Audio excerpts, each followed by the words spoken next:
What's up guys, it's Tom here and welcome to the Liverpool Salzburg post-match analysis video. What a crazy bonkers game, probably the best game of Liverpool's season in terms of pure entertainment. This was pure classic Champions League football entertainment. I really enjoyed every minute of it, even though in the second half at one point I really thought Liverpool threw away the points at Anfield. When was the last time an away team came back so quickly from 3-0 down at Anfield? I honestly can't remember. Let me know the stat in the comments below. Which was the last away team to come back from 3-0 down in a game? And Liverpool played brilliantly for the first 38 minutes. I felt that Liverpool was outstanding. We played some of the best football in the season, and then it all fell apart because Liverpool just lost concentration. We started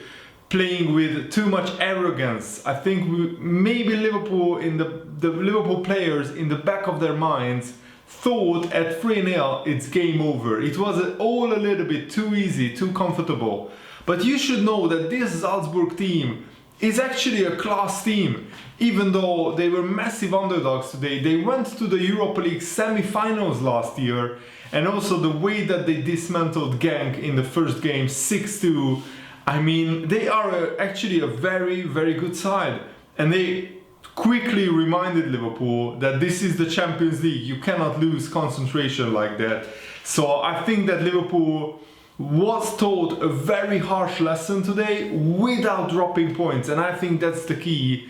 We can expect the same attacking threat from Leicester City on the weekend, and I really hope that Liverpool learn a lot from this victory. It's actually good that Liverpool didn't drop points today, because our defending was shambolic sometimes. But let's talk about the goals first, and let me know what did you make of the performance, who was at fault for the goals, and if any of you guys doubted how vital Joel Matip is to this team, this game is the evidence.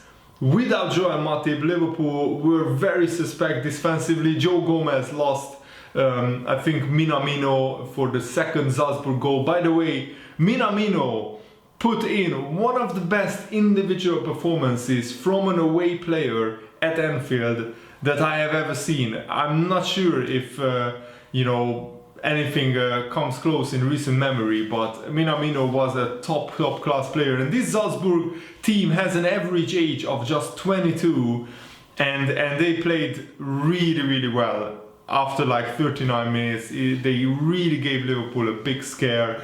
So Mane started off the scoring, and it was a brilliant 1-2 between Mane and Firmino. It looks like Mane and Salah are back to their best.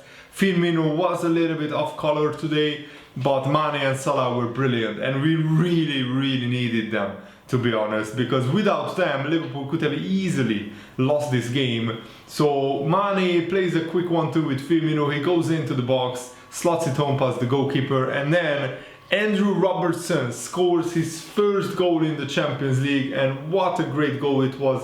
One-touch football on the right-hand side. Henderson picks out Trent Alexander-Arnold, and he whips in a brilliant cross.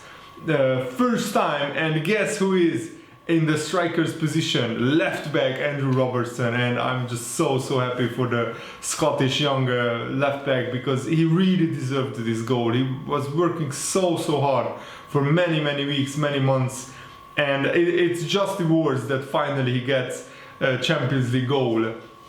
And then Salah scored a really nice goal. Firmino got the assist, and Salah slotted it home into the back of the net. That was a really lovely goal. And after that, even Salah admitted that the human mind is like this. It's playing tricks on you. The human mind, probably according to Salah, said to the Liverpool players that that's it, we won, and it shouldn't be like that. Sorry, I mixed up the goals. So the third Liverpool goal, it wasn't Firmino's assist. Firmino actually had a shot or a header which the goalkeeper saved, and then Salah tucked in the rebound. It was the fourth goal where Firmino put a brilliant assist onto Salah, and the fourth Liverpool goal, shall I say, the winner actually, and Salah slotted it home. And Salah really needed a performance like this. He missed some big chances in the Sheffield United game, so I'm really happy that he scored. And Hwang, I think Korean striker, actually set Van Dijk down with an absolutely incredible piece of skill, and you don't see Van Dijk getting done like that in any football game very often. So huge credit goes to Salzburg's young strikers. They really played the blinder today, and I will be very surprised if this last Salzburg team is not picked apart sooner or later, just like the Ajax team was picked apart, because this Salzburg team was like really impressive. And I was also happy for my fellow Hungarian countryman Szoboszlai, who played a good game today. He actually could have scored even, and Minamino got a really good reward for his brilliant performance. Szoboszlai actually takes a free kick very quickly, and it was Hwang this time turning from goal scorer to provider, who floats a brilliant cross towards the far post. But Minamino has a lot to do. He's like 14 yards out from goal, and he hits it on the volley into the bottom corner. An absolutely brilliant strike. Adrian could do nothing about that. And Adrian had one hairy moment as well when Liverpool could have easily conceded, where Adrian tries to play it out from the back. The Salzburg attacker intercepts the pass, but thankfully the interception goes wide and the goal was open. And actually it was Minamino who turned again from goal scorer to provider. And Haaland, the Norwegian striker who came on just 2 minutes earlier, who scored a hat-trick on his Champions League debut, he is left wide open by Joe Gomez at the back post. And Joe Gomez, I mean, you need to do better there. I'm sorry, but you need to mark Haaland better, in my opinion. And also, Adrian was really helpless. He could do absolutely nothing. And it was just an open goal, and it's a goal. In the end, it's 3-3. And after that, I felt that Liverpool got more serious. We really changed the system. Huge credit to Jurgen Klopp, who brought on Milner and Divock Origi for Henderson and Wijnaldum. So actually, we went with a very open lineup with actually 4 strikers, and it really worked out. It actually worked out. Salah and Firmino was in the middle, Mane was on the right, Origi on the left, and we actually went with 4 strikers to try to force the issue and win the game. And it was Firmino's knockdown header which really helped, because Salah runs onto it and slots it home. An absolutely vital goal in this group, because Liverpool lost their first game 2-0 against Napoli, so we really needed a big 3 points here.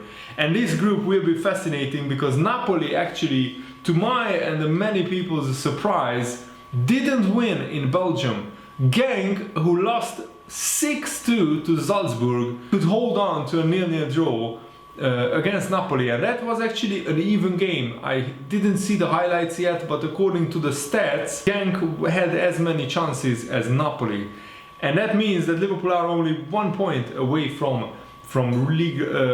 group leaders Napoli, and we are also level on points with Salzburg. And the good news is that on paper Genk is the weakest team in the group, and Liverpool will play Genk home and away.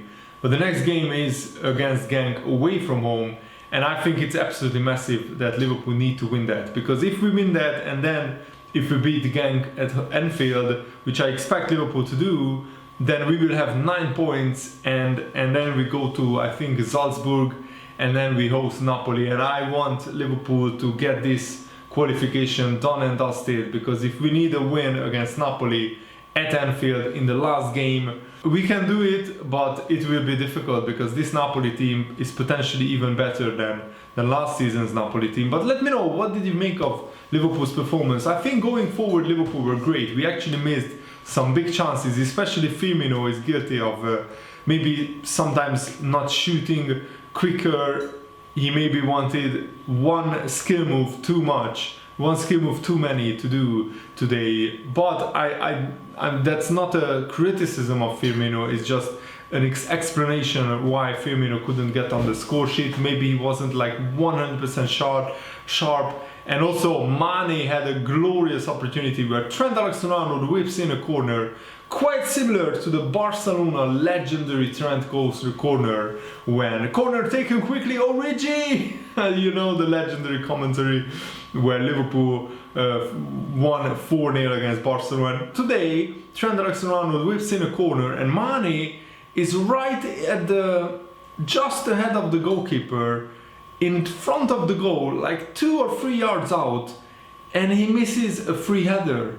If he gets any contact, the ball goes into the back of the net, and it's 5-3, and Liverpool probably would have been a lot more comfortable. The last 10-15 minutes I felt that the experience of Henderson, the experience of Milner, and also this addition of Origi, who was another attacking outlet, was very, very important for this Liverpool team, because Milner calmed things down, and Liverpool, I felt, held the game in their hands very well in the last 15 minutes. But this was an almighty scare and a big lesson for Liverpool. Even if you are 3-0 up, you should never lose concentration. You should never feel too comfortable. You should keep going and try to score the 4-0, the 5-0. This was a fascinating game. I'm just really looking forward to actually listening to Jurgen Klopp and what he has to say after this game. What a game, wow, an absolute Champions League classic. Let me know what did you think, and I really hope you enjoyed this video. Thanks for watching. See you later guys, good night.